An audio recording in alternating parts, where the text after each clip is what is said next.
Dunia imetoka kwenye unyonge, sasa mataifa mbalimbali yapo kwenye wakati wa kujizatiti kupambania mataifa yao.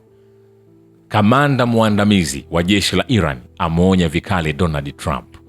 Kamanda wa ngazi ya juu wa jeshi la Iran amemwonya vikali rais wa Marekani Donald Trump kufuatia matamshi yake ya hivi karibuni ya vitisho dhidi ya kiongozi muadhamu wa mapinduzi ya Kiislamu Ayatollah Said al-Khamenei. Admiral Habibullah Sayar, naibu mratibu mkuu wa jeshi la Iran, amesema hayo Jumatano akijibu matamshi ya hivi karibuni ya Trump ya eti kutaka uongozi wa Ayatollah Ali Khamenei ukomeshwe. Trump alikuwa amekosea kabisa, kamanda huyo amesisitiza. Alikariri majibu makali kama hayo yalitolewa na maafisa wa ngazi ya juu wa Iran kwa matamshi ya vitisho ya rais wa Marekani dhidi ya Ayatollah Khamenei na Jamhuri ya Kiislamu.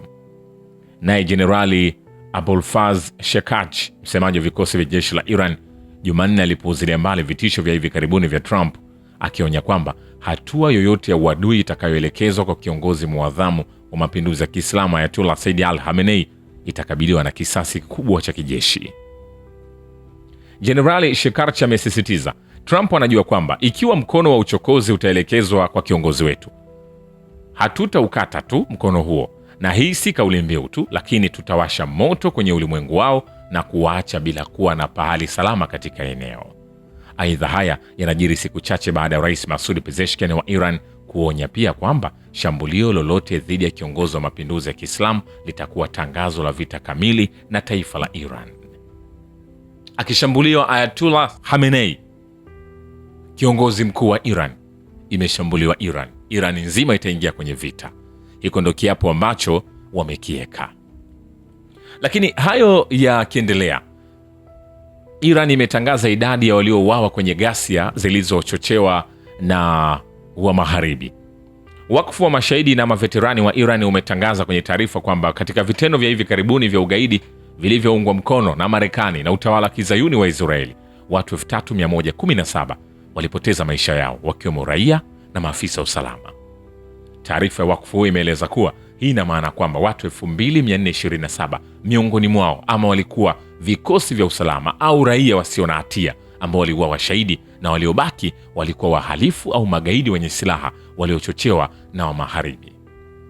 Wakfu wa mashahidi wa maveterani wa Iran umebainisha kuwa mashahidi hawa ni pamoja na maafisa usalama na makundi mbalimbali ya watu ambao walilengwa kwa kupigwa risasi na watenda jinai za kigaidi, wakiwemo wapita njia na hata watoto wadogo wasio na hatia.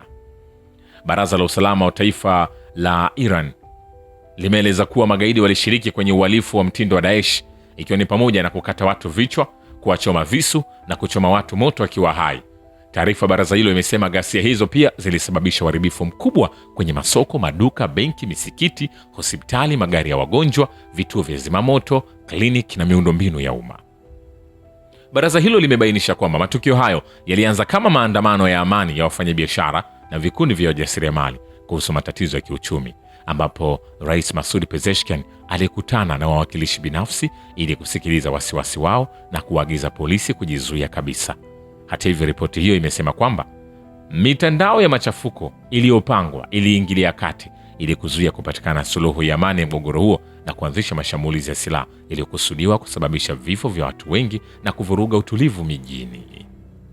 Ni kwambia hivi, hatujamaliza. Wakati hayo yanaendelea kushika hatamu zaidi, maafisa wa usalama na taasisi za ujasusi za Iran zimewakamata zaidi ya watu 470 katika mikoa mitatu kama watu muhimu na vinara wa wimbi la hivi karibuni la machafuko na vurugu na harakati za kigaidi zinazohusiana na mitandao inayoungwa mkono na madola ya kigeni. Ofisi ya Wizara ya Intelijensia ya mkoa wa Khorasan Razav imetangaza Jumatatu kwamba imewakamata magaidi 192 wenye silaha waliotambuliwa kama mawakala wakuu waliohusika na ghasia za hivi karibuni katika eneo hilo. Kwa mujibu wa taarifa rasmi, watuhumiwa hao walihusika katika mauaji ya maafisa kadhaa wa usalama na raia, kuchoma moto misikiti, vituo vya huduma za umma na mabasi, pamoja na mashambulizi dhidi ya vituo vya kijeshi na vya kutekeleza sheria.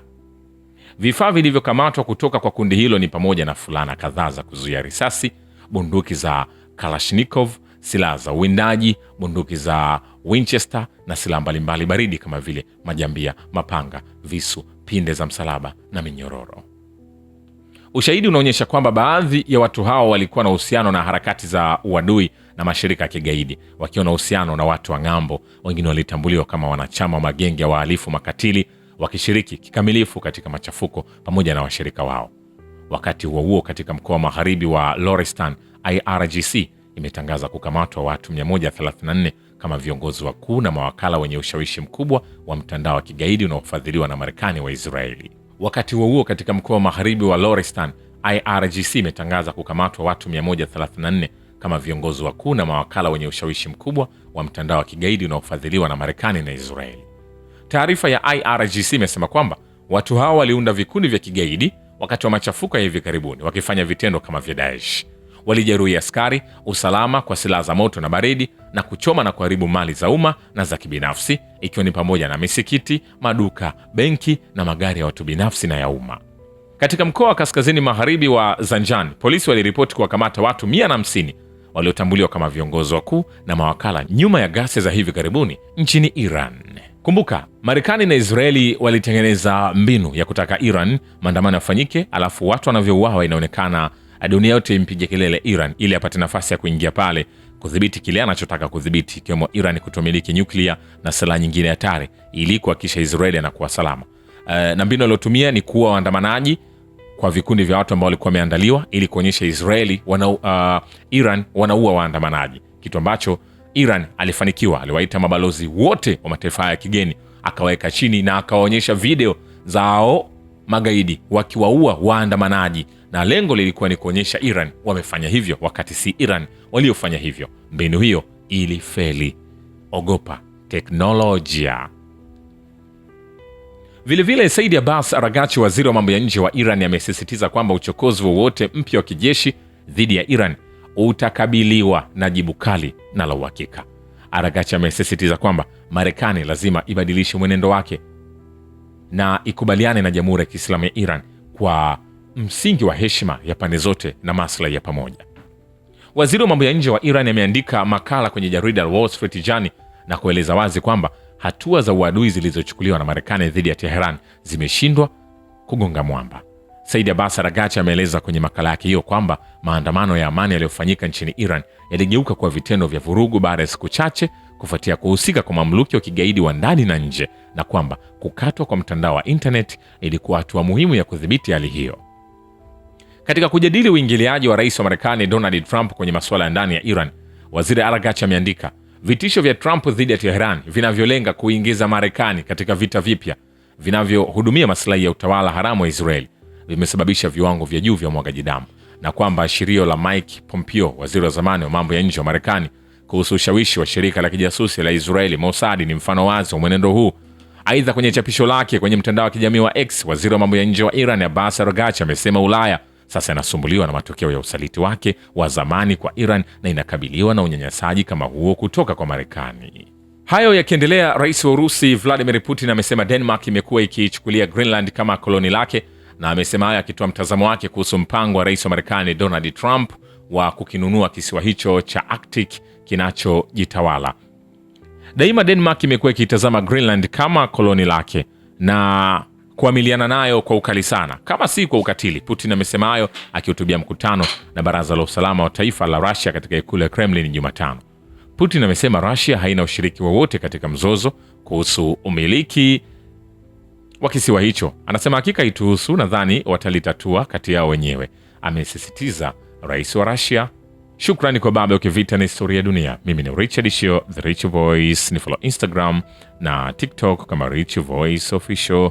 Asante.